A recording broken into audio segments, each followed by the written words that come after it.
ምንድነው አቻክለ ይጠራኝ? ካሌባ እንኳን ደስ አለ። እናቴን ላሳርፋት ነው። ስራ አገኘህ?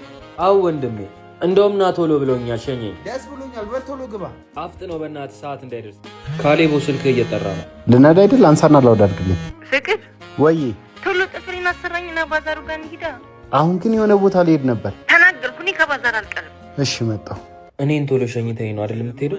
አረ ይሁን። ይቺ እንኳን እንዳትነጫነጭ። ባይሆን ስመለስ ሸኝሃለሁ። እሷ ጥፍር ልትሰራ እኔ በስንት ጊዜ ያገኘሁት ስራ ይበላሽ ካሌብ።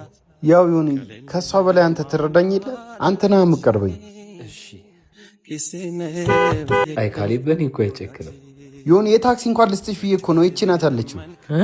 ይሁን። ሌላ ነገር አስቤ አይደለም። ለምን ባዛር አብረኛ አትሄድም? በ100 ብር ብቻ የ2.8 ሚሊዮን ብር መኪና ልታሸንፍ ትችላለህ። አዎ በቴሌብር አዲስ ነገር እስከ ፋሲካ ኤክስፖ እስከ ሚያዝያ 11 ድረስ የሚቆይ ልዩ ድል ይዞላችሁ መጥቷል። ኤክስፖ ላይም ለመሳተፍ በ100 ብር ብቻ ከቴሌብር ትኬት ሲቆርጡ የ2.8 ሚሊዮን ብር መኪና፣ ዱዳይ ኢባይክ እንዲሁም ስማርት ስልኮችን የሚያሸንፉበት እጣ ውስጥ ይገባሉ። ምን ይጠብቃሉ? እጣ ያለውን የመግቢያ ትኬቶን ለማግኘት ቴሌብርን እየተጠቀሙ በኤግዚቢሽን ማዕከል በሚዘጋጀው ታላቅ ኤክስፖ ላይ ይሳተፉ። በተጨማሪም እናንተ ይምጡ እንጂ እኛ በ150 ብር ብቻ የጾም ቡፌ አዘጋጅተን እንብላ ብለኖታል። በቴሌብር አዲስ ነገር እስከ ፋሲካ ኤክስፖ መጥተው ፈልገው የሚያጡት ነገር የለም።